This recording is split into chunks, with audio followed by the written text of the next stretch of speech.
Panginoon Diyos sa aming Ama na makapangyarihan sa lahat ng salita. Pinagtatagubili ko po sa iyo ang aking paglalaba.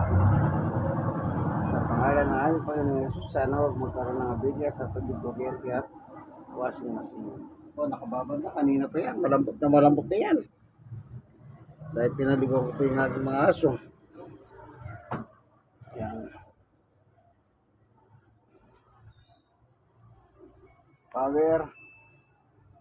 Tubig. 5. Wash. Rinse. Spin.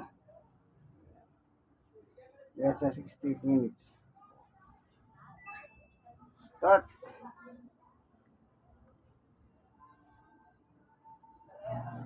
Yun. Mandar na. Huwag niyong bubuksan ang pinto nito. Pagka umandar ito, huwag niyong bubuksan kasi babalik kayo sa dati. Yan. Sa inyo muna siyang mag-ikot-ikot. Pero siyang 2 minuto niyan. Pagkatapos ng 2 minuto, iinto siya at magpapadagdag siya ng tubig. Po. Kasi yung unang nilagay kong tubig, sometimes nangyayari yan, hindi niya pa nami-measure hanggat hindi siya makaikot ng 2 minuto at saka niya malalaman na yung tubig pala kulang. So, pag uminto siya, dadagdagan mo siya, that's it. Po. Ayan, hintayin natin ha.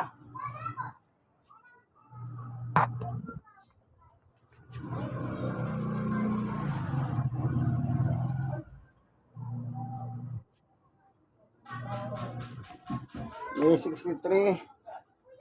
Pag naging 62 yan, simula 64 eh.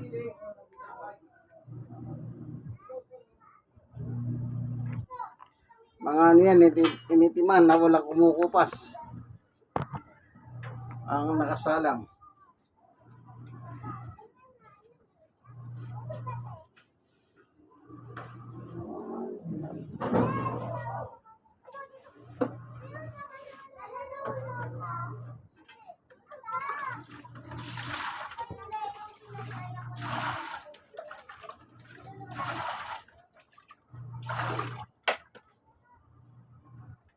Ayan.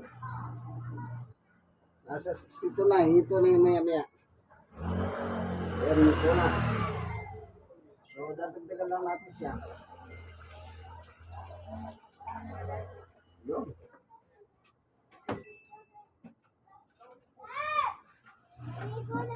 Ayan. Tuloy-tuloy na.